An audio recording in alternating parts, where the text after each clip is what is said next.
ठीक है सर, अपन अभी बात करेंगे माइटर अटैक फ्रेमवर्क के ऊपर। ठीक है, तो माइटर अटैक फ्रेमवर्क को पढ़ने से पहले कुछ अपन इंपॉर्टेंट चीजें देखेंगे। उससे अपन ने जो भी 3 दिन में पढ़ा, अपन ने अभी पढ़ा बेसिक्स ऑफ नेटवर्किंग, मान लो, है ना। अभी तक मैंने आपको साइबर सिक्योरिटी की कोई बात भी नहीं बताई। मैंने आपको बताया कि नेटवर्क क्या होते हैं। फिजिकली अपन ने कल फायरवॉल पे काम करा, फिजिकली आप लोगों ने स्विचेस देखे, रूल्स बनाए, है ना। और फायरवॉल के अंदर जोनिंग देखी कि किस तरीके की जोन होते हैं, एमजेड जोन क्या होता है, डीएमजेड जोन क्या होता है, किस जोन से कैसे बात करेंगे। बट जब हम बात करते हैं साइबर सिक्योरिटी की, तो हमें समझना पड़ेगा कि क्या क्या चीज़ें हमारे लिए इम्पोर्टेंट हैं और किस किस तरीके से हम साइबर सिक्योरिटी को ऑर्गेनाइजेशन लेवल पे इम्प्लीमेंट कर सकते हैं। तो आज अपना चौथा दिन है, बट क्या है कि जो पिछले 3 दिन निकले वो आपके बिल्डिंग बेस थे। ठीक है, उन 3 दिन के बेसिस पे आज अपन जब ये माइटर फ्रेमवर्क करेंगे तो इसको अपन को समझ में आएगा। तो आपको स्क्रीन पर दिख रहा होगा कि if you know the enemy and know your self, you need not fear the result of 100 battles. अगर आप खुद को जानते हो और खुद के दुश्मन को जानते हो तो आपको लड़ाई से नहीं डरना चाहिए। कोई बता सकता है इसका कारण क्यों है, ऐसा क्यों लिखा हुआ है? ठीक है, और if you know your self but not your enemy, for every victory gained you will also suffer a defeat. अगर आप खुद को जानते हो और अपने एनिमी को भी जानते हो तो आपको पता होगा कि आपकी एनिमी की स्ट्रेटजीज क्या है ना। आप उनके बारे में जानते हो कि भाई मैं ये मानता हूँ कि मेरा जो एनिमी है उसके पास AK-47 है, और अब मैं अगर 303 राइफल लेके जाऊंगा तो हारूंगा या जीतूंगा? हारूंगा ही हारूंगा, पक्का है मेरे को। फिर भी मैं अगर बैटल में कूद रहा हूँ तो भाई मैं बेवकूफ़ हूँ। तो इसलिए साइबर सिक्योरिटी में अब हम बात करने जा रहे हैं कि हमारा जो एनिमी है, कौन है हमारा एनिमी। एक मेलिशियस ट्रैफिक, एक मेलिशियस कोड, एक अटैकर, तो वो हमारा एनिमी है। तो अगर हम उसको जान पाए तो हम हमारे सिस्टम को ज़्यादा अच्छे बेहतर ढंग से बचा पाएंगे। ये एक चाइनीज़ जापानीज़ कहावत है जो मैंने आप लोगों के संग शेयर करी। ठीक है, अब हम बात करते हैं इम्पैक्ट ऑफ साइबर अटैक। अगर एक साइबर अटैक होता है तो उससे क्या क्या लॉसेस हो सकते हैं किसी को। देखो, सबसे पहला जो लॉस होता है जनरली जो देखा गया है वो आपका होता है डिलीटेड डेटा। जो आपका डेटा होता है वो डिलीट हो जाता है। ठीक है जी। दूसरा होता है रैंसमवेयर, आपके रैंसमवेयर आ सकता है, आपके डेटा को एनक्रिप्ट कर देगा कोई। तीसरा होता है आपका थेफ्ट ऑफ सेंसिटिव डेटा। जो आपका सेंसिटिव डेटा है, अपन ने जब बात करी थी, आपका कोई स्काडा का एनवायरनमेंट का डेटा हो, कोई OT एनवायरनमेंट का, IT एनवायरनमेंट का डेटा, वो सेंसिटिव हो सकता है। तीसरा होता है आपका रेपुटेशनल डैमेज। सपोज कीजिए आज अपना कोई सिस्टम बंद हो जाता है तो मार्केट की भी एक रेपुटेशन होती है। अब सब अपने पर्टिकुलर अपने ऑर्गेनाइजेशन की बात नहीं करें, बट सपोज करो कोई सिस्को है, अगर सिस्को की वेबसाइट ही बंद हो जाए तो उसकी कितनी बड़ी खराब बदनामी होगी। या सपोज करो जूनिपर है तो उसकी इमेज खराब होगी। तीसरी चीज़ आती है लॉस ऑफ प्रोडक्टिविटी, भाई आप प्रोडक्शन नहीं कर सकते, आपकी प्रोडक्टिविटी हैम्पर हो गई। तो ये मैक्सिमम, अगर आप देखो कि एक ऑर्गेनाइजेशन के लिए ये मैक्सिमम लॉसेस हो सकते हैं। बट जब हम बात करते हैं पावर सेक्टर स्पेसिफिक, जब हम बात करते हैं पावर सेक्टर स्पेसिफिक, तो वहां पे हमको पता लगता है कि साइबर फिजिकल कॉन्सिक्वेंसेस भी हो सकते हैं। साइबर फिजिकल कॉन्सिक्वेंस का मतलब है कि कोई भी ऐसी साइबर एक्टिविटी जिसके कारण कोई फिजिकल इवेंट ट्रिगर हो जाए, वो क्या कहलाएगा? Cyber physical consequence. सपोज कीजिए कि आपका ये लाइन, ये ट्रांसफॉर्मर है, और ये ट्रांसफॉर्मर आपने सपोज कीजिए रिमोटली आप मॉनिटर कर रहे थे। ठीक है, और इसके ऑपरेशंस भी रिमोटली थे। ठीक है, अब सपोज कीजिए कि अगर यहाँ पे टेम्परेचर सेंसर लगा रखा है जो कि डिग्री सेंटीग्रेड में आपको वैल्यूज देता है, और यहाँ पे आपका कंट्रोल रूम है। सपोज कीजिए आपकी जो मैक्सिमम टेम्परेचर की रेजिस्टिंग टेम्परेचर लिमिट है वो सपोज कीजिए 300 डिग्री है। ठीक है, और ये टेम्परेचर लगातार बढ़ता जा रहा है, but during a cyber attack आपका जो RTU है उसको किसी ने मेलाफाइडली चेंज कर दिया, और वहाँ यहाँ पे आपको ये 117 डिग्री ही दिखा रहा है। तो अब आप इमेजिन कीजिए कि एक पॉइंट आएगा कि इसका जो थ्रेशोल्ड होगा ट्रांसफॉर्मर का वो पूरा हो जाएगा, और ये ट्रांसफॉर्मर क्या हो जाएगा आपका? ब्लास्ट हो जाएगा। तो जब ये ब्लास्ट होएगा तो आप इमेजिन कीजिए कि जो लाइफ होगी वो भी रिस्क पे आ जाएगी। ठीक है, और दूसरी बात, जब ये इस तरीके का ट्रांसफर ब्लास्ट होगा तो जो सप्लाई है, जो आपकी सर्विसेज हैं, वो सर्विसेज डिस्टर्ब हो जाएंगी, जिसके कारण एक ब्लैकआउट की कंडीशन भी डेवलप हो सकती है। ये तो एक ट्रांसफॉर्मर की बात कर रहे हैं, बट अगर सीरीज में कैस्काडिंग इफेक्ट होएगा तो हम देख सकते हैं कि बहुत ज़बरदस्त लॉसेज हो सकते हैं। तो पावर सेक्टर में ये जानना बहुत ज़रूरी है कि जो साइबर फिजिकल कॉन्सिक्वेंसेस होते हैं उससे ब्लैकआउट होना या फिर आपका बहुत बड़ा एक लाइफ लॉस होना। सपोज कीजिए अब लंबे समय तक अगर आप बिजली नहीं दे पाए तो कितने हॉस्पिटल्स में जो कि आईसीयू में पेशेंट्स होते हैं, या बहुत सारी ऐसी सर्विसेज होती हैं, आपकी मेट्रो है वो भी आपकी इलेक्ट्रिसिटी पे चलती है, आपकी बसेज अब इलेक्ट्रिसिटी पे आ रही हैं, लोग ईवी व्हीकल्स खरीद रहे हैं। तो ये कितना बड़ा इम्पैक्ट आप देखोगे कि आपको देखने को मिलेगा। दूसरी चीज़, आपके फिजिकल एसेट्स डिस्ट्रॉय होंगे।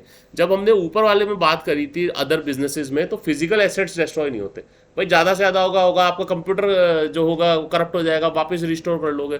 बट यहाँ पे आप देखोगे आपके फिजिकल एसेट्स भी डिस्ट्रॉय हो सकते हैं, बिकॉज अगर कैस्काडिंग इफेक्ट हुआ तो आपकी लाइन की ग्रिड की स्टेबिलिटी बिगड़ जाएगी। तो उस चीज़ को हमको देखना है कि ये जो साइबर फिजिकल अटैक्स होते हैं ये जितने खतरनाक क्यों होते हैं। अब जब हम इसमें बात करते हैं अप्रोच की, तो अप्रोच हमारे लिए बहुत इंपॉर्टेंट होती है। देखिए, दो टाइप के अप्रोच से हम काम कर सकते हैं। पहली अप्रोच है हमारी थिंक लाइक अ डिफेंडर, और दूसरी अप्रोच है थिंक लाइक एन अटैकर। ठीक है, जब हम डिफेंडर अप्रोच में काम करते हैं तो हम क्या करते हैं, घर के बाहर एक गार्ड को बिठा देते हैं और वो गार्ड चेक करता रहता है कि कोई मेलिशियस ट्रैफिक हमारे यहाँ पे नहीं आए। ठीक है, और जब हम अटैकर अप्रोच में करते हैं तो हम ये ढूंढते हैं कि कौन कौन से इस समय नामजद अपराधी मार्केट में घूम रहे हैं, उनके पास कौन कौन सी गन है, और हम अपने गार्ड को फोटो दे के रखते हैं कि भैया ये आदमी आसपास भी दिखे तो आप इसको पकड़ लीजिएगा।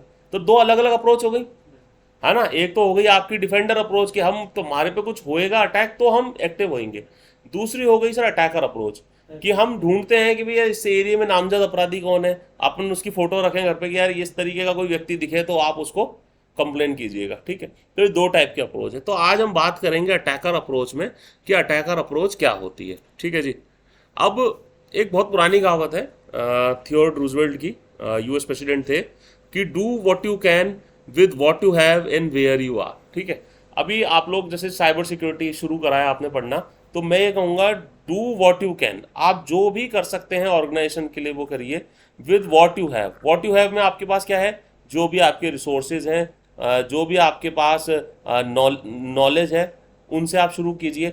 एंड वेयर यू आर, जरूरी नहीं है कि आप इंतजार करें कि मेरे को और कोई अच्छी ट्रेनिंग मिलेगी या और मेरे को कोई सिखाने आएगा, मैं और कहीं एनपीटीआई में कहीं और बड़े इंस्टीट्यूट्स में जाऊँ, ऐसा नहीं है।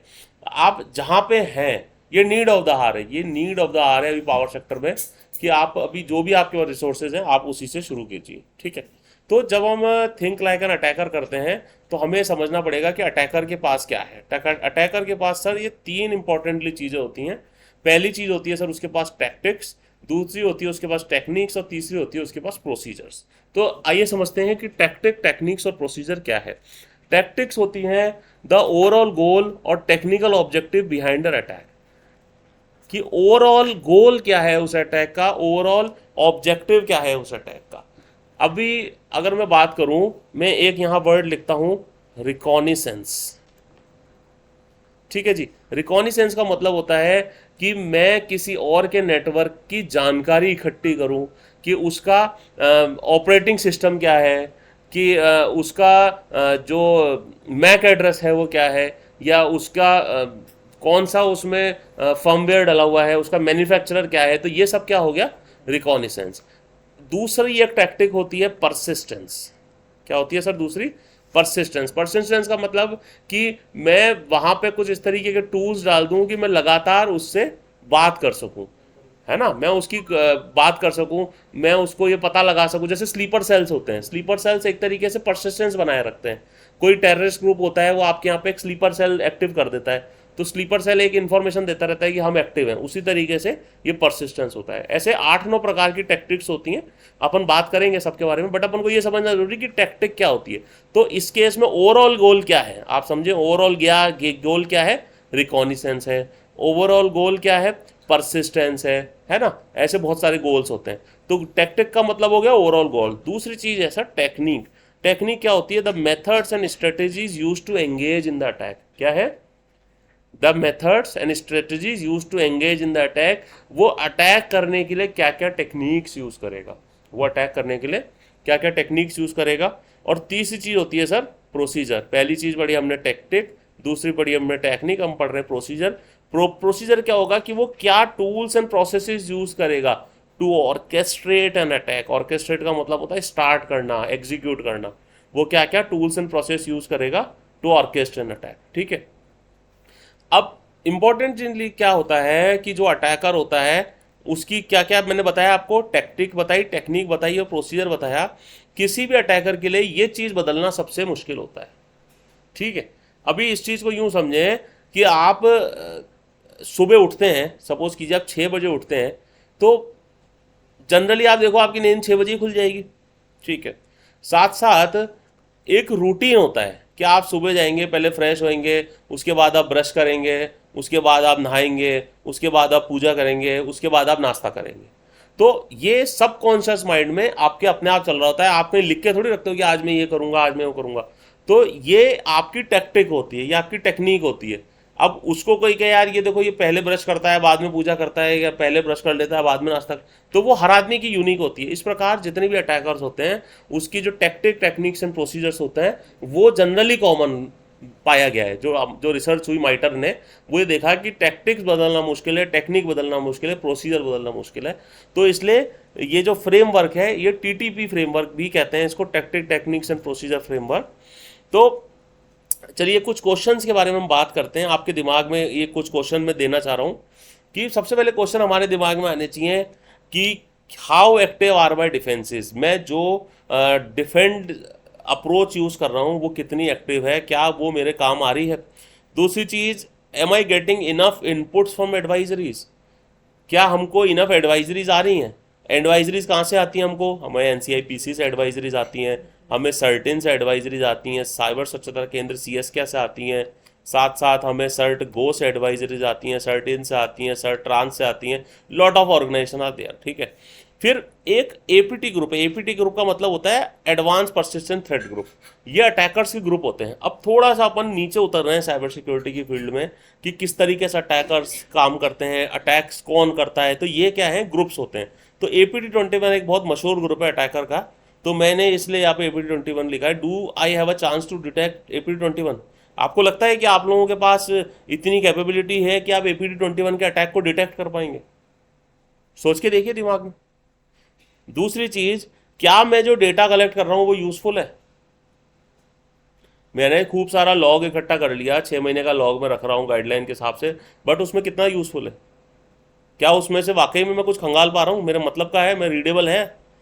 चौथी चीज, पांचवी चीज, do I have a overlap coverage tool. Suppose कीजिए एक टूल मेरा यहाँ से यहाँ काम करता है, एक टूल मेरा यहाँ से यहाँ काम करता है। सपोज कीजिए ये मेरा टूल फेल हो गया, तो इन केस में मेरे को कुछ ओवरलैपिंग टूल्स ही होते हैं कि जो इसका भी काम करें और इसका भी काम करें।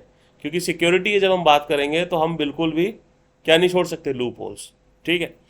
तीसरी चीज, will this new product help my organisation defence. Suppose कीजिए कोई वेंडर आता है, कोई नई कंपनी आती है, वो कहते हैं सर ये हमारा प्रोडक्ट है, ये फॉरेंसिक्स करता है, ये करता है, बहुत सारे फीचर्स आपको बताते हैं।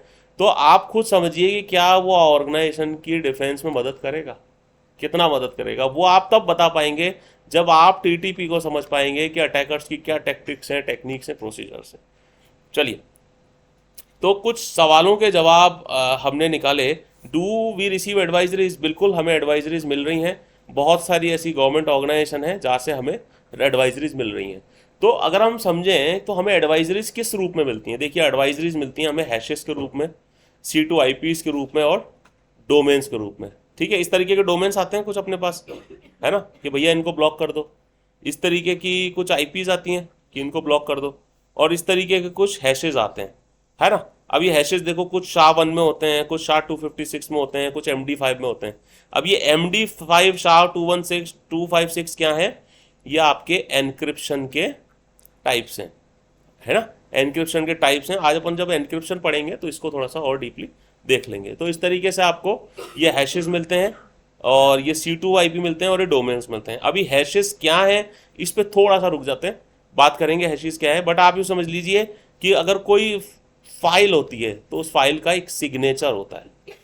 सिग्नेचर होता है जो कि क्या होता है सर, यूनिक होता है। एक फाइल होती है, उसका सिग्नेचर होता है, सिग्नेचर यूनिक होता है। तो वो यूनिक फाइल का सिग्नेचर ही उसकी हैश वैल्यू होती है, ठीक है। अलग अलग एल्गोरिथम से उसकी हैश वैल्यू निकालते हैं। अगर एक ही फाइल की हम MD5 से निकालेंगे, SHA-256 से निकालेंगे, या SHA-1 से निकालेंगे, तो वैल्यूज अलग अलग आएंगी। बट जब भी हम उसको MD5 से निकालेंगे तो उस फाइल की सेम वैल्यू आई। ठीक है, ये इंपॉर्टेंट चीज है। तो थोड़ी सी बात करते हैं हम डेविड जे बिनाको पिरामिड ऑफ पेन की। ठीक है, पिरामिड ऑफ पेन बनाया एक साइंटिस्ट थे, डेविड जे बिनाको। इन्होंने बनाया पिरामिड ऑफ पेन। ये क्या कहते हैं, पिरामिड ऑफ पेन बताता है कि कुछ इंडिकेटर ऑफ कॉम्प्रोमाइज होते हैं जो कि एडवाइजरीज को बहुत ज़्यादा तंग करते हैं। ये पेन किसको है, पेन किसको है, ये पेन जो है ये किसको है, ये पेन है सर अटैकर को। हम देख रहे हैं कि अटैकर को सबसे ज़्यादा पेन किस में होने वाला है। ये डिफेंडर का पेन नहीं है, ये पेन टू किसका है, पेन टू अटैकर है। आज अगर अटैकर किसी फाइल की हैश वैल्यू बदलता है तो उसके लिए बहुत इजी है। एक फाइल की हैश वैल्यू बदलना बहुत इजी होता है। एक उसको अपना आईपी एड्रेस बदलना भी बहुत इजी होता है। इतना कोई हार्ड नहीं है आईपी एड्रेस बदलना। आईपी को वो बाउंस भी करा सकता है। ठीक है जी। डोमेन नेम बदलना थोड़ा सा हार्ड भी नहीं कह सकते, इजी भी नहीं कह सकते, सिंपल होता है। बिकॉज डोमेन नेम जो रजिस्टर होते हैं वो ICANN एक ऑर्गेनाइजेशन होती है, international registrar for domains, ICANN। तो वहाँ पे रजिस्ट्री होती है इसकी डोमेन की। और डोमेन जब भी आप रजिस्टर कराएंगे तो आपसे आपका डिटेल ली जाती है। तो अटैकर के लिए थोड़ा सा इजी कह सकते हैं, इजी नहीं कह सकते, मतलब सिंपल कह सकते हैं, डोमेन नेम बदलना होता है। दूसरी चीज होती है network and host artifact. Network artifact, host artifact मतलब वो उसके लिए थोड़ा सा मुश्किल होता है। इसमें समझ लीजिए जैसे उसका मैक एड्रेस हो गया, या सपोज कीजिए उसका नेटवर्क का आईपी का स्कीम हो गया, या सपोज कीजिए उसने जो फायरवॉल्स अपने यहाँ पे लगा रखे हैं जिससे आप उसको बैक ट्रेस नहीं कर सकते, उसकी स्कीम हो गई। आप यूँ समझ लीजिए ना कि आप अगर आपके नेटवर्क में काम कर रहे हैं तो आईपी तो आप फटाफट से बदल लेते हैं, है ना, मगर मैक एड्रेस आप जनरली आसानी से नहीं बदलते। तो जब आपके लिए इजी नहीं है तो अटैकर के लिए भी इजी नहीं होगा। ठीक है। अब जो इंपॉर्टेंट चीज मैं आपको ये बताना चाहता हूँ, सबसे ज्यादा चैलेंजिंग होता है अटैकर के लिए टूल्स बदलना। ठीक है, अब सपोज कीजिए आप एनमैप से पोर्ट की स्कैनिंग कर रहे हो और XYZ टूल से अटैकर स्कैनिंग कर रहा है। ठीक है जी। तो आप एकदम से क्या एनमैप बदल दोगे, नहीं बदलोगे ना। आप रूटीन में एनमैप यूज कर रहे हो तो एनमैप यूज करोगे। इसलिए टूल्स को बदलना मुश्किल होता है। और सबसे टफ क्या होता है सर, सबसे टफ क्या होता है, TTPs। TTPs क्या होते हैं, टैक्टिक्स, टेक्निक्स एंड प्रोसीजर्स। तो सबसे टफेस्ट काम क्या है अटैकर के लिए, अपनी TTPs को बदलना। तो एक बार ये देख लेते हैं इंडिकेटर ऑफ पेन में कि क्या क्या चीज़ें हमारी। तो हैश वैल्यू के बारे में बात करी तो हैश वैल्यू क्या होती है, hash values are often used to provide unique reference to a specific sample of malware or to file involved in an intrusion। जो malware होता है उसका स्पेसिफिकली जो उसका फिंगरप्रिंट होता है, अपन इसको यूं समझ लीजिए, वो उसकी हैश वैल्यू होती है। तो वो उसके लिए इजी होता है बदलना अटैकर के लिए। दूसरा होता है आईपी एड्रेस। आईपी एड्रेस आप लोग समझते हैं, जो भी आपका लोकेशन होता है उसके हिसाब से आपका ISP आपको एक आईपी एड्रेस देता है। डोमेन नेम आप लोग समझते हैं। नेटवर्क आर्टिफैक्ट्स में समझ लीजिए जैसे आपका URL पैटर्न्स हैं, आपका C2 इन्फॉर्मेशन जो कि नेटवर्क प्रोटोकॉल्स में चल रहा है, आपका कुछ HTTP यूजर एजेंट है, आपका SMTP मेलर है, आपका सपोज करो कोई SMTP का बॉक्स है, कोई IMAP का आपका सर्वर है। तो ये सब आपके कई में आ जाएंगे नेटवर्क आर्टिफैक्ट्स में। और होस्ट आर्टिफैक्ट में क्या आ जाते हैं, जैसे आपकी रजिस्ट्री वैल्यूज हो गई। ठीक है, या सपोज कीजिए कोई स्पेसिफिक पीस ऑफ मैलवेयर है जो फाइल और डायरेक्टरी से एग्जीक्यूट होता है, तो ये इसके लिए थोड़ा सा हार्ड हो जाता है। अब अगर इस टेबल में देखो तो जैसे जैसे हम लोग नीचे जा रहे हैं हम देखेंगे कि अटैकर के लिए क्या हो रहा है सर, हार्ड होता जा रहा है, उसके लिए पेन बढ़ता जा रहा है। और लास्ट में होते हैं टूल्स, जो भी C2 पासवर्ड के लिए पासवर्ड क्रैकर यूज़ कर रहा है, या होस्ट बेस्ड एंटिटीज़ कोई ऐसा सॉफ्टवेयर यूज़ कर रहा है जिससे वो आपको अटैक करेगा, कोई DDoS के लिए कोई स्पेसिफिक सॉफ्टवेयर है, तो ये सब टूल्स में आ जाते हैं। और टेक्निक्स एंड प्रोसीजर्स मैंने आपको बता दिया बेसिकली, जैसे कि डेटा एक्सफिल्ट्रेशन है, रिकॉनिसेंस है, ये सब बदलना उसके लिए थोड़ा सा मुश्किल हो जाता है। थ्रेट हंटिंग क्या होती है, थ्रेट हंटिंग ये जो अपन अब करने जा रहे हैं, ये जो अपन चीज़ें समझ रहे हैं, ये सब पार्ट होता है सर आपका थ्रेट हंटिंग का।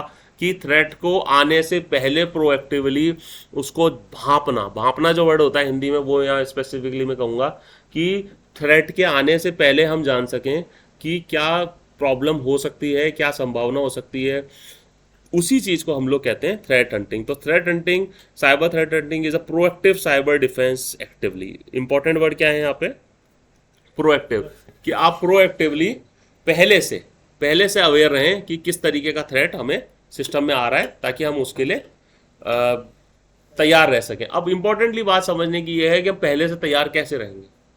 जब तक हमें पता ही नहीं होगा कि आ कौन रहा है, हम तैयारी कैसे करेंगे। तो साइबर थ्रेट हंटिंग का कंसेप्ट यही है कि कौन आ रहा है उसको हम पहले भाप लें। ठीक है।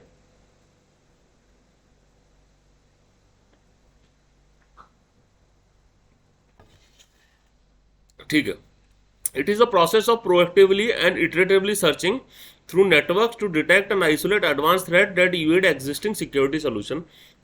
जो हमारे एग्जिस्टिंग सिक्योरिटी सॉल्यूशंस हैं वो कल को इवेड नहीं हो जाएं, इसके लिए हम क्या करते हैं सर, इटरेटिवली सर्च करते हैं। इटरेटिवली मतलब क्या होता है, एक ही चीज को बार बार करना, है ना।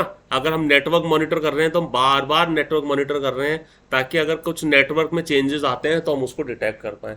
सपोज कीजिए हम ये देख रहे हैं कि मेरा थ्रेशोल्ड क्या है नेटवर्क का। कल हमने देखा था फायरवॉल के अंदर वो बता रहा था कि मैक्सिमम कितना थ्रेशोल्ड क्या है। तो वो भी एक तरीके से थ्रेट हंटिंग का ही पार्ट आपका हो जाता है। तो ठीक है। तो अब दिमाग में क्वेश्चन आता है, can we perform threat hunting with the resources we have. Definitely we can do the threat hunting with the resources we have, and the biggest resource we have is the attack model. ठीक है। अभी बहुत सारे attack models आपने देखे होंगे पहले भी। ये बहुत फेमस है, Lockhart Martin cyber kill chain. ये बहुत फेमस मॉडल है। इसमें 1 2 3 4 5 6 7 8 स्टेप्स बताए गए हैं जिसके तहत आप ये जो थ्रेट हंटिंग वाला जो कंसेप्ट है आप एग्जीक्यूट कर सकते हैं। दूसरा जो है फायर आइस का अटैक मॉडल है। तीसरा है सर आपका गार्टनर साइबर अटैक मॉडल, और चौथा है आपका माइटर अटैक लाइफ साइकिल मॉडल। तो हम आज माइटर अटैक लाइफ साइकिल मॉडल के बारे में बात करेंगे, साथ साथ हम लॉकहार्ट मार्टिन का जो मॉडल है उसके ऊपर भी थोड़ी थोड़ी चर्चा करेंगे। ठीक है। तो सबसे पहले माइटर अटैक पढ़ने से पहले हम समझ जाएं कि माइटर क्या है। Massachusetts Institute of Technology research and engineering MITRE का फुल फॉर्म है, और इन्होंने एक फ्रेमवर्क बनाया है, माइटर फ्रेमवर्क। ठीक है। और बेसिकली इस फ्रेमवर्क के दो पार्ट होते हैं। एक तो होता है सर आपका अटैक फ्रेमवर्क, और एक होता है आपका डिफेंड फ्रेमवर्क। तो अटैक फ्रेमवर्क में हम पढ़ते हैं कि जो अटैकर्स होते हैं, जो different type of advance persistent threat groups हैं, वो किस तरीके से काम करते हैं, उनकी स्ट्रेटेजी क्या होती है। ठीक है। अभी सपोज करो मैं अगर बात करता हूँ टेररिस्ट ग्रुप की, तो जैसे टेररिस्ट ग्रुप है ISIS। तो आज इंटेलिजेंस होती है, इंटेलिजेंस क्या पता लगाती है कि इस ISIS ग्रुप का प्रेसिडेंट कौन है, ये ISIS ग्रुप कहाँ एक्टिव है, ISIS ग्रुप के पास क्या वेपन्स हैं, किस टाइप के व्हीकल्स होते हैं, ये किस तरीके से लोगों का माइंड वॉश करते हैं, कौन से एरिया में ये सबसे ज़्यादा जाते हैं, इनकी स्लीपर सेल एक्टिविटी कैसे होती है।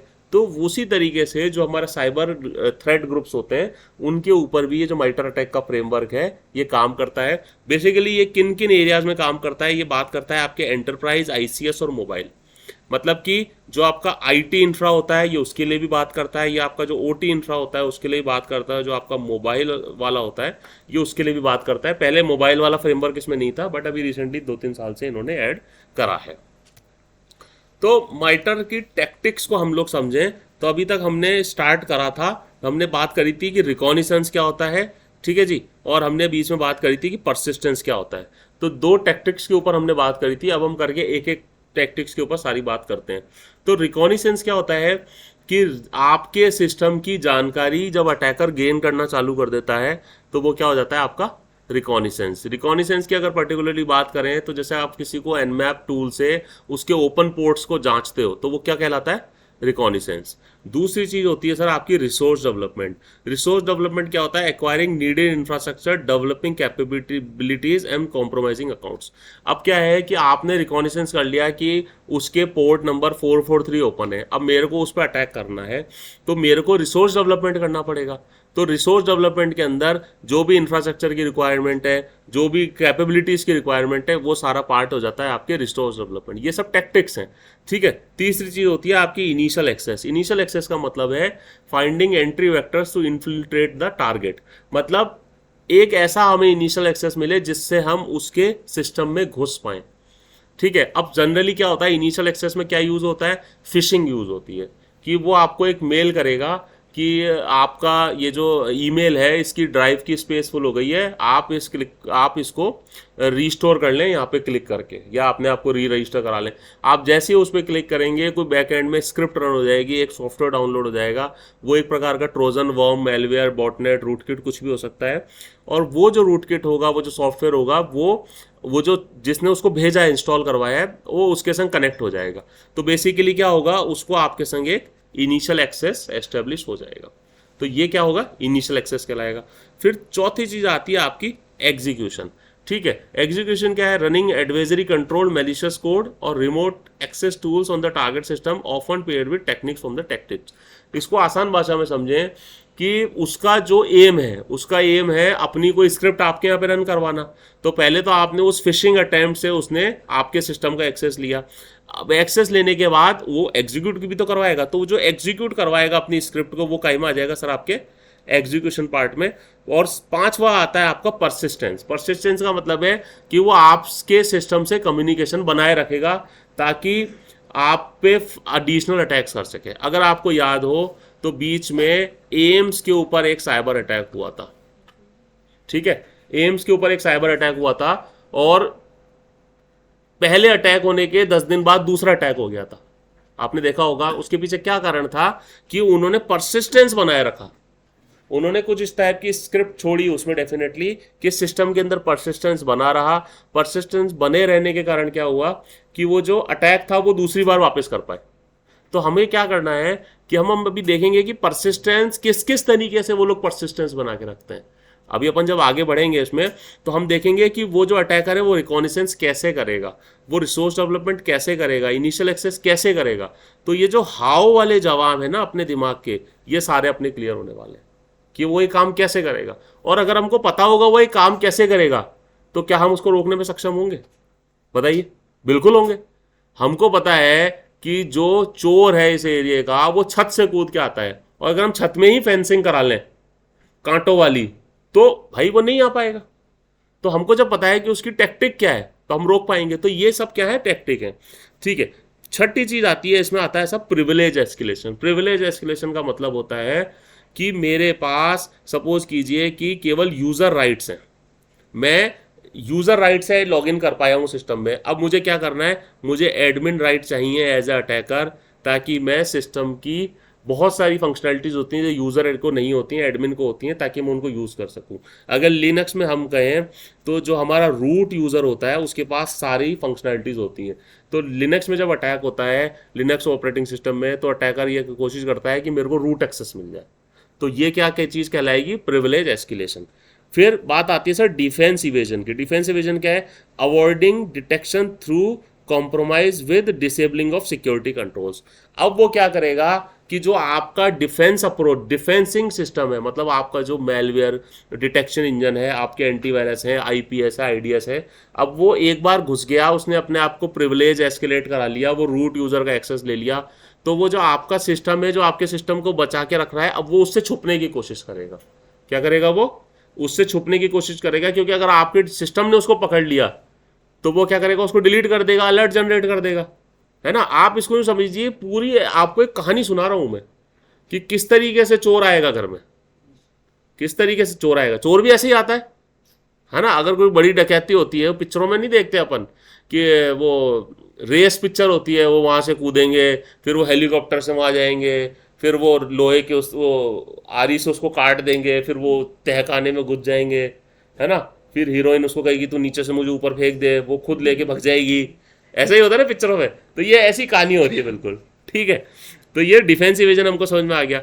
फिर बात आएगी क्रेडेंशियल एक्सेस। क्रेडेंशियल एक्सेस का मतलब है कि जो उसके क्रेडेंशियल्स हैं, सपोज कीजिए कि मेरे को रूट यूजर तो मिल गया मगर बहुत सारे एप्लीकेशंस में भी क्रेडेंशियल्स लगे होते हैं, तो उन क्रेडेंशियल्स का मैं एक्सेस लेने की कोशिश करूंगा।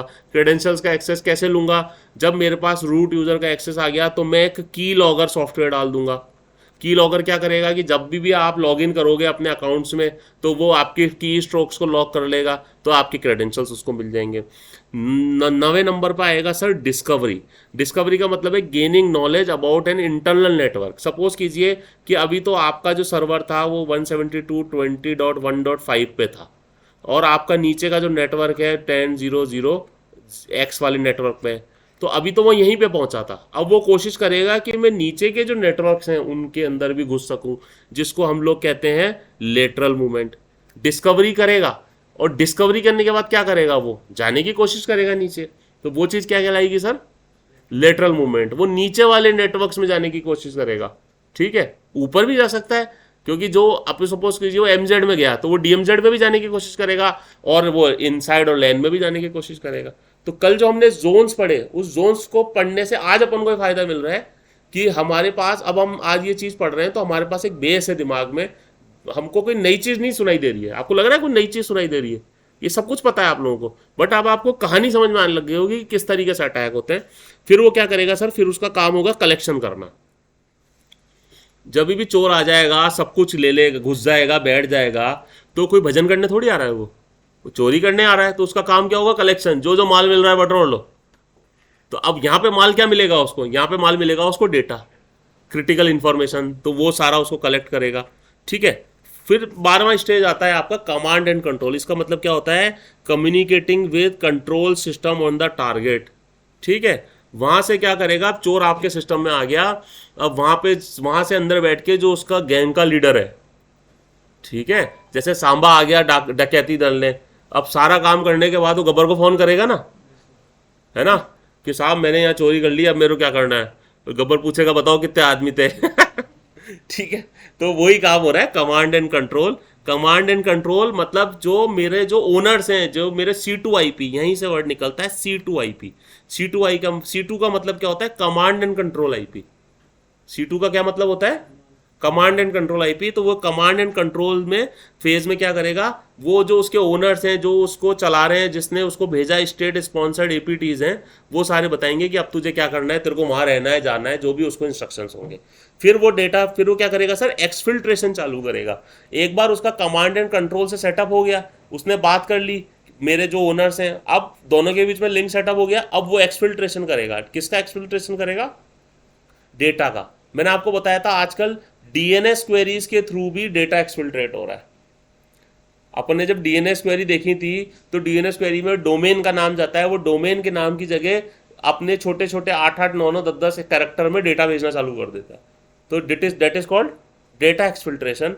और सबसे लास्ट में आता है सर इम्पैक्ट। इम्पैक्ट का मतलब होता है कि आपका जो ऑर्गेनाइजेशन है उसमें क्या क्या लॉसेज हुए हैं, following through and reaching the final goal such as compromising integrity of software data and target operations. Last में वो हो सकता है आपके सारे डेटा वो डिलीट कर जाए, हो सकता है बिना डिलीट करे भी चल जाए, तो वो फेज क्या कहलाता है आपका, इम्पैक्ट फेज।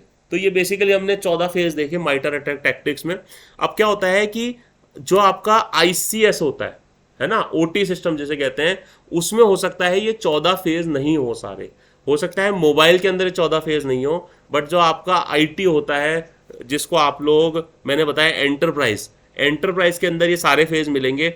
ICS और मोबाइल में ये सारे फेज नहीं मिलते, ठीक है। अब एक बहुत पुराना मैंने आपको बताया था, लॉकहार्ट मार्टिन की किल चेन होती है, ये है लॉकहार्ट मार्टिन की किल चेन।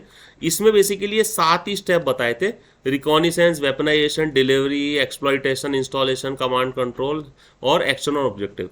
इन्हीं का थोड़ा सा एडवांस वर्जन बना माइटर अटैक, जिसमें टोटल इन्होंने 14 टैक्टिक बताई। क्या है ये टैक्टिक्स, ठीक है। तो माइटर अटैक को अब हम समझते हैं। ये लोगो है सर माइटर अटैक का। The framework will help you to identify TTPs and attackers behavior that you should hunt for। ये फ्रेमवर्क आपको बताएगा कि किस तरीके से अटैकर जो होता है आपके सिस्टम में घुसता है, उसकी क्या क्या टैक्टिक्स होती हैं, उसके क्या क्या बिहेवियर्स होते हैं। The माइटर attack framework is a curated knowledge base that track cyber advisory tactics and techniques use by threat actors across the entire life cycle. ये जो हमने पढ़ी थी पीछे, ये क्या थी सर, एंटायर लाइफ साइकिल। ये अटैक की पूरी लाइफ साइकिल है कि कैसे रेकी, जैसे हिंदी में वर्ड कहते हैं ना रेकी, उसका इंग्लिश वर्ड क्या होता है, रिकॉनिसेंस। तो रिकॉनिसेंस से इम्पैक्ट तक के जो 14 फेजेस थे, उसको किस तरीके से एग्जीक्यूट करा जाएगा, ठीक है। तीसरी जो इंपॉर्टेंट चीज है माइटर अटैक फ्रेमवर्क की, वो है the framework is meant to be more than a collection of data, it is intended to use as a tool to strengthen an organization security posture. किसी भी ऑर्गेनाइजेशन की जो सिक्योरिटी पोस्चर है उसको enhance करने के लिए इस फ्रेमवर्क को डिजाइन किया गया है, ठीक है। तो अटैक का फुल फॉर्म भी हम लोग जान लेते हैं कि अटैक का मतलब क्या है। तो पहले ए का मतलब है सर एडवेजरियल। एडवेजरियल का मतलब है this reference to the entities और individual who are posing a threat. जो अटैकर है, अटैकर को हम लोग क्या कर रहे हैं, एडवेजरियल। ये इसको यूं समझ लीजिए, जो अटैकर है, अटैकर को हम लोग कह रहे हैं एडवेजरियल। एडवेजरी क्या होती है, अटैकर, जो आप जो नेगेटिव जिसका माइंड है। टैक्टिक्स, टैक्टिक्स को हमने समझ लिया कि जो वाई वाला कंसेप्ट है वो हमें टैक्टिक बताती है। जो टेक्निक है वो बताएगी हाउ वाला कंसेप्ट, कि ये जो अटैक है, ये जो एडवाइजरी है, ये किस तरीके से इस चीज़ को एग्जीक्यूट करेगी। और सी के है सर कॉमन नॉलेज। ठीक है, ए टी टी हमने समझ लिया, और सी के है कॉमन नॉलेज। कॉमन नॉलेज का मतलब है कि this framework is design to share the knowledge. ठीक है, तो इस पूरे को कहते हैं हम लोग अटैक। अटैक रिजोनिस एक थोड़ा रिसेंबल भी करता है कि साइबर अटैक, तो ये वो अटैक नहीं है, इसका एक मीनिंग है इस अटैक वर्ड का। ठीक है, ये हमने पढ़ लिया कि किस तरीके से क्या क्या प्रोसेसेस होते हैं for the entire life cycle of an attack. ये माइटर और जो आपका लॉकेट मार्टिन किल चेन है, उन दोनों को एक संग रिप्रेजेंट करा हुआ है। ठीक है, तो इस तरीके से आप देखो कि ये माइटर अटैक की वेबसाइट होती है। अभी अपन लोग इस पर बात करेंगे और डिटेल में चर्चा करेंगे कि किस तरीके से अटैक फ्रेमवर्क काम आता है। तो अटैक की ये वेबसाइट है, और ये अलग अलग आप यहाँ देखें तो ये अलग अलग यहाँ पे क्या है, ये टैक्टिक्स बनी हुई हैं। रिकॉनिसेंस, रिसोर्स डेवलपमेंट, ये अलग अलग टैक्टिक हैं।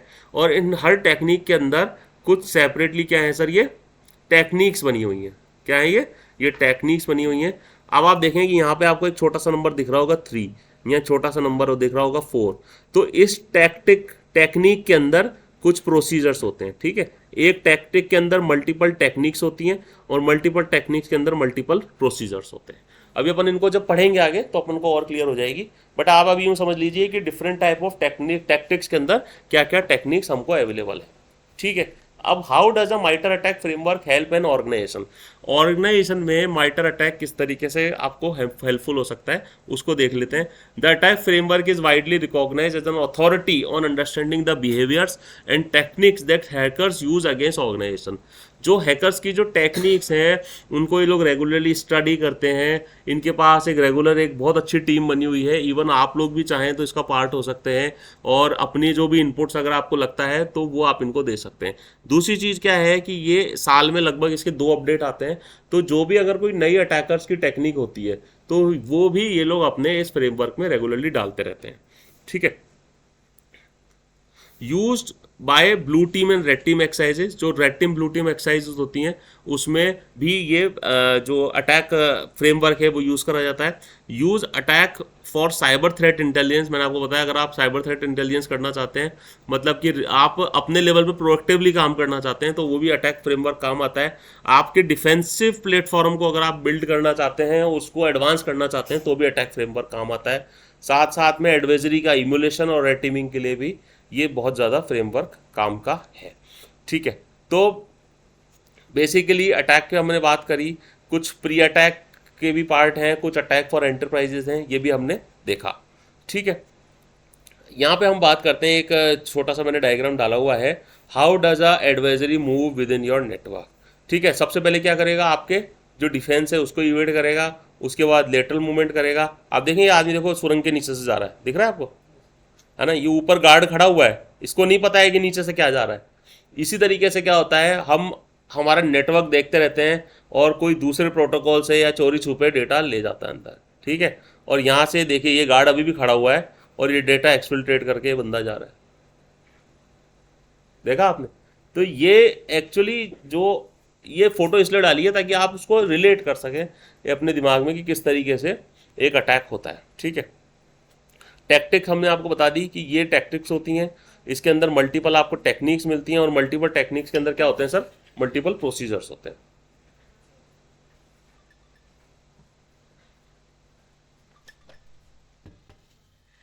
अब थोड़ा सा आगे बढ़ते हैं। माइटर अटैक फ्रेमवर्क कहाँ कहाँ काम आता है, देखिए साइबर थ्रेट इंटेलिजेंस में भी काम आता है, थ्रेट हंटिंग में, एडवाइजरी, इमुलेशन, रिस्क मैनेजमेंट हमने बात करी, टेस्टिंग कंप्लायंस कंट्रोल में काम आता है। अगर आप अपने सिस्टम की टेस्टिंग करना चाहते हैं कि कितना वो एडवांस है थ्रेट्स को इवेड करने के लिए, उसमें काम आता है। Evaluating security solutions, determining gaps, उसमें आपको बहुत ज़्यादा काम आता है। ठीक है, तो अब अपन चलते हैं जो हमारा फ्रेमवर्क है उसके ऊपर, बिना टाइम वेस्ट करें।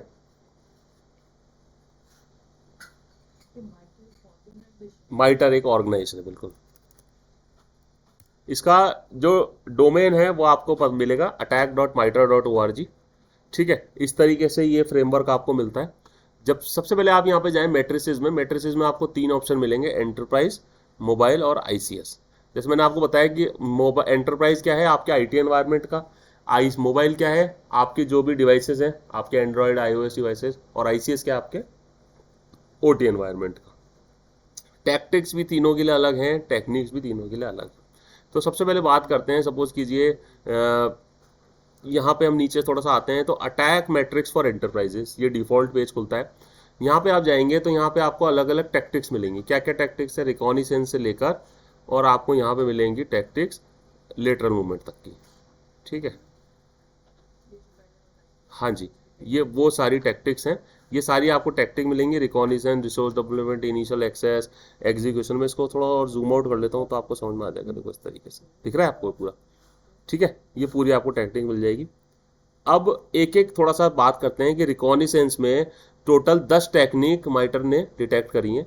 और इन 10 टेक्निक में सपोज कीजिए पहली टेक्निक है आपकी एक्टिव स्कैनिंग। ठीक है, अब एक्टिव स्कैनिंग की जब हम बात करेंगे तो एक्टिव स्कैनिंग में कितने प्रोसीजर्स हैं, तीन प्रोसीजर हैं, scanning IP block, vulnerability scanning और वर्डलेस स्कैनिंग। ठीक है, तो जो अटैकर होगा इनमें से कोई सा भी प्रोसीजर इस्तेमाल कर सकता है। वो स्कैनिंग आईपी ब्लॉक भी कर सकता है, वल्नरेबिलिटी स्कैनिंग भी कर सकता है और वर्डलेस स्कैनिंग भी कर सकता है। चलिए एक और देखते हैं, गैदर विक्टिम नेटवर्क इंफॉर्मेशन। कि रिकॉनिसेंस करने के लिए वो विक्टिम की नेटवर्क इंफॉर्मेशन में क्या क्या लेगा। वो आपकी डोमेन की प्रॉपर्टीज ढूंढने की कोशिश करेगा, आपके डीएनएस ढूंढने की कोशिश करेगा, आपकी नेटवर्क ट्रस्ट डिपेंडेंसीज, अगर आपके यहाँ पे ZTNS zero trust network architecture वो इम्प्लीमेंटेड है तो वो ढूंढने की कोशिश करेगा। आपकी नेटवर्क की टोपोलॉजी ढूंढने की कोशिश करेगा रिकॉनिसेंस फेज में, कि आपकी नेटवर्क की टोपोलॉजी क्या है। साथ साथ आपके आईपी एड्रेसेस ढूंढने की कोशिश करेगा। आपकी नेटवर्क सिक्योरिटी अप्लायंसेस कौन से हैं, आपके फायरवॉल कौन सी कंपनी के लगे हुए हैं, आपके आईपीएस कौन सी कंपनी के हैं, आपके आईडीएस कौन सी कंपनी के हैं, नैस आपने कौन सी का लगा रखा है, सीम, सोर, यूबा, एनबेड, ये जो सिक्योरिटी सॉल्यूशंस है कौन सी कंपनी के हैं। तो ये सब वो ढूंढने की कोशिश करेगा। तो अब देखते हैं कि अगर वो आपका डीएनएस ढूंढना चाहता है तो ये एक प्रोसीजर हो गया। टैक्टिक क्या हो गई, रिकॉनिसेंस। टेक्निक क्या हो गई, गैदर विक्टिम नेटवर्क इंफॉर्मेशन। और प्रोसीजर क्या हो गया, डीएनएस। तो इस डीएनएस में देखते हैं कि वो डीएनएस कैसे ढूंढेगा। ठीक है, तो आप इस डीएनएस पे क्लिक करें।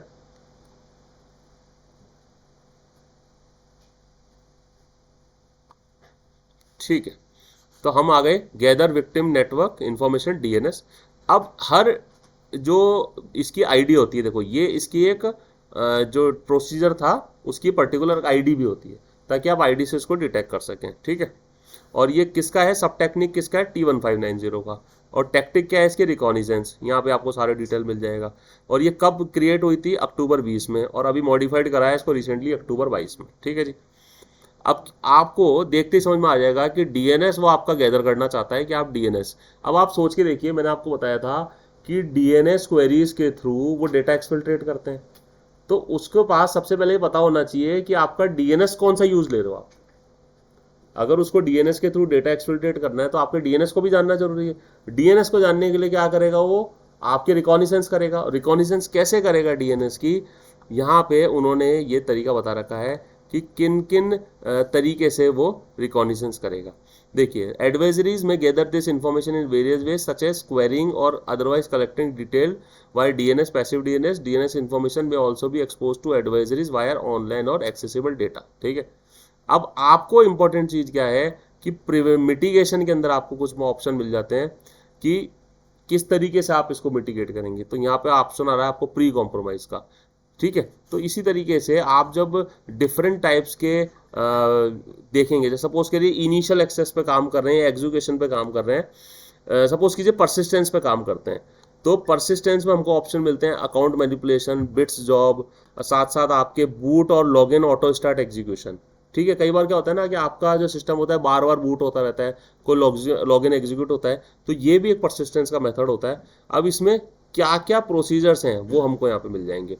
ठीक है, जैसे सपोज कि रजिस्ट्री रन कीज हैं, आपका ऑथेंटिकेशन पैकेज है, टाइम प्रोवाइडर्स है, विन लॉगन हेल्प डीएलएल है, ये सब चीज़, ये क्या है, सब प्रोसीजर्स हैं ये। इन पर्टिकुलर प्रोसीजर्स को यूज़ करके जो अटैकर होता है वो आप पे अटैक करता है। अब जब हम इस प्रोसीजर को और ज़्यादा देखेंगे तो इस प्रोसीजर के एग्जाम्पल्स भी दे रखे हैं कि प्रोसीजर किस किस तरीके से किन किन नाम से ये एग्जीक्यूट होता है, ठीक है। और ये इनके मिटिगेशन के तरीके दे रखे हैं कि एग्जीक्यूशन प्रिवेंशन को रोकने के लिए आप ये वाला इस तरीके से आप इसको अप्लाई करें, यूज़र मैनेजमेंट के लिए आप इस तरीके से अप्लाई करें।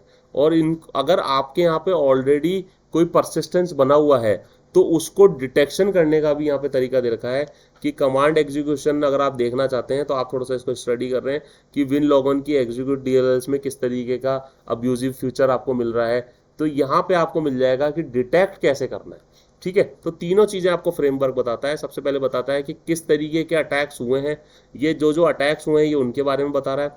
फिर दूसरी बात मिटिगेशन का तरीका बता रहा है कि किस तरीके से इनको मिटिगेट किया जा सकता है। और फिर बता रहा है सर ये आपको डिटेक्शन का तरीका कि किस तरीके से इसको डिटेक्ट किया जा सकता है, ठीक है। अब थोड़ा सा और अपन पढ़ते हैं कि अगर हम किसी पर्टिकुलर ग्रुप्स के बारे में जानना चाहते हैं, अटैक ग्रुप्स के बारे में, तो यहाँ हमको एक ऑप्शन मिलता है ग्रुप्स का। तो यहाँ हम जब ग्रुप्स में जाते हैं तो आप देखो कि जितने भी अटैकर ग्रुप हैं जो कि वर्तमान में एक्टिव हैं वो ज़्यादातर ग्रुप आपको यहाँ पे लिस्टेड मिल जाएंगे। ये APT1, 12, 21, 30 ये सब अटैकर ग्रुप्स हैं। और वर्ल्ड में जितने भी अटैक्स होते हैं, साइबर अटैक, ज़्यादातर इन ग्रुप के द्वारा ही करे जाते हैं। तो सपोज कीजिए कि मैं एक ग्रुप ले लेता हूँ इनमें APT21, APT19 ले लेता हूँ, ठीक है। तो APT19 के बारे में यह बता देगा कि APT19 is a Chinese based threat group that has targeted a variety of industries including defence, finance, energy. अब सपोज कीजिए ये बता रहे हैं कि एनर्जी के अगेंस्ट APT19 ग्रुप काम करता है, तो ठीक है। तो हमारा दिमाग में आना चाहिए कि हमारे को हमारे सिस्टम को APT19 से बचा के रखना है, ठीक है।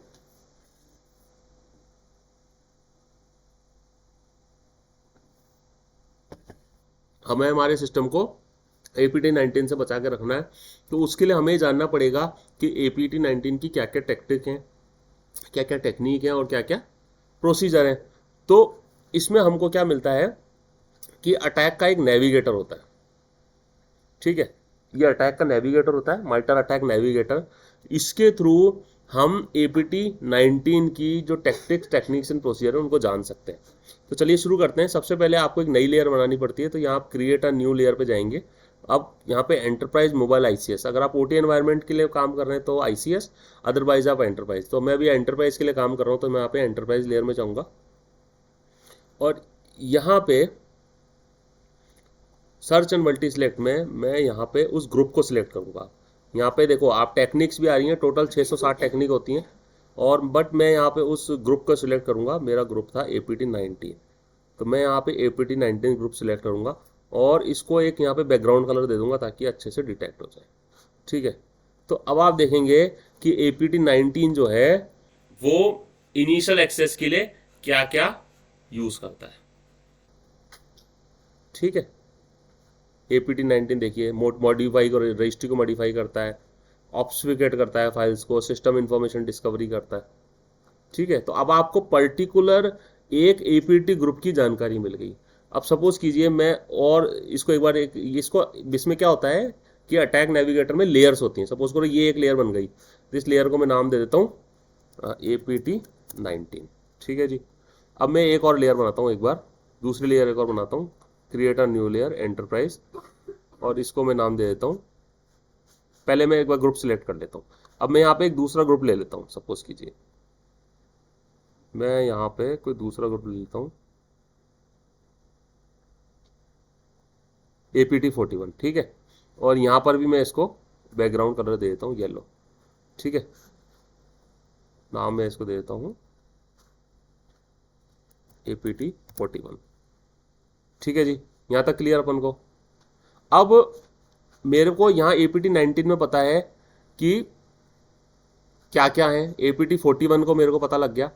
अब मैं ये चाहता हूँ कि दो ग्रुप मेरे पे एक्टिव हैं, एनर्जी सेक्टर में या फार्मास्यूटिकल सेक्टर में, जिस भी सेक्टर में को मैं प्रोटेक्ट करना चाहता हूँ उस सेक्टर के दो ग्रुप मेरे यहाँ पे एक्टिव हैं, APT19 और 41। अब मैं ये चाहता हूँ कि इन दोनों ग्रुपों की जो पहले कॉमन है पहले मैं उनको सॉल्व कर लूँ, भाई दोनों, मैं पहले एपीटी 19 के सारे निपटाऊं, फिर मैं एपीटी 41 को क्लियर करूं, उससे अच्छा है कि मैं एपीटी 19 और 41 के जो कॉमन है उनको पहले क्लियर कर लूं। तो उसके लिए क्या करना पड़ेगा, मेरे को स्कोरिंग देनी पड़ेगी, ठीक है। तो मैं एपीटी 19 में जाऊंगा और यहाँ पे बैकग्राउंड कलर में जाऊंगा, मैंने इसको स्पेसिफिकली कलर दे दिया, और साथ में यहाँ मुझे स्कोरिंग का ऑप्शन आएगा, मैं स्कोरिंग यहाँ पे दे दूंगा। सपोज कीजिए मैं इसका स्कोर 5 दे देता हूँ, कि जब भी कोई इसमें से मिलेगा तो स्कोर हो जाएगा उसका 5। और इसी प्रकार से मैं एपीटी 41 में भी इसका स्कोर दे देता हूँ, एपीटी 41 में भी स्कोर दे देता हूँ। अब मेरे को इन दोनों लेयर्स को मर्ज करना है, तो मैं यहाँ पे एक नई लेयर बनाऊंगा, ठीक है। और यहाँ पे मैं बनाऊंगा create layers from other layer, ठीक है। अब इस अदर लेयर के अंदर मैं डोमेन सिलेक्ट करूंगा, तो मुझे यहाँ पे सिलेक्ट करना पड़ेगा एंटरप्राइज अटैक V13 जो लेटेस्ट वर्जन है। चूंकि मैं एंटरप्राइज पे सिलेक्ट कर रहा हूँ तो मुझे यहाँ पे अटैक का एंटरप्राइज वर्जन सिलेक्ट करना पड़ेगा, और यहाँ पे मुझे स्कोर एक्सप्रेशन देना पड़ेगा। अगर आप ऊपर देखें हैं तो यहाँ एक्सप्रेशन का, इसका लेयर्स का नाम आ रहा है A और B, तो मुझे क्या करना है, दोनों को मर्ज करना है। तो स्कोर एक्सप्रेशन क्या बन जाएगा, A+B, ठीक है।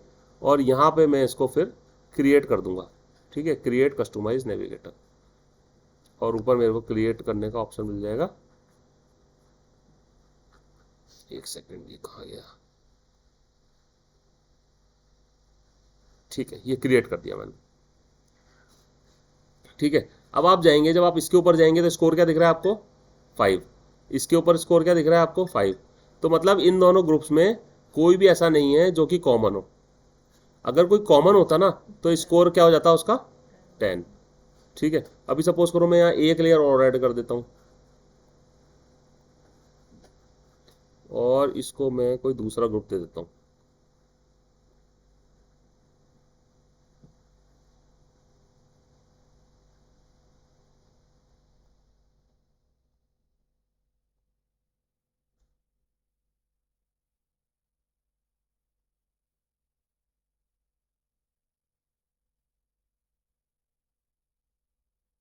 ठीक है। मैं इसको दूसरा ग्रुप दे देता हूँ, और यहाँ पर भी मैं स्कोरिंग इसकी 5 कर देता हूँ, और इसका कलर बनाता हूँ मैं येलो, ठीक है।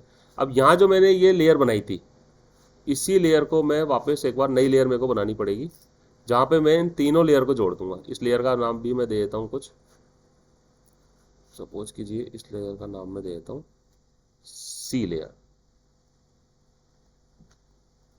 इस लेयर का नाम दे दिया सी।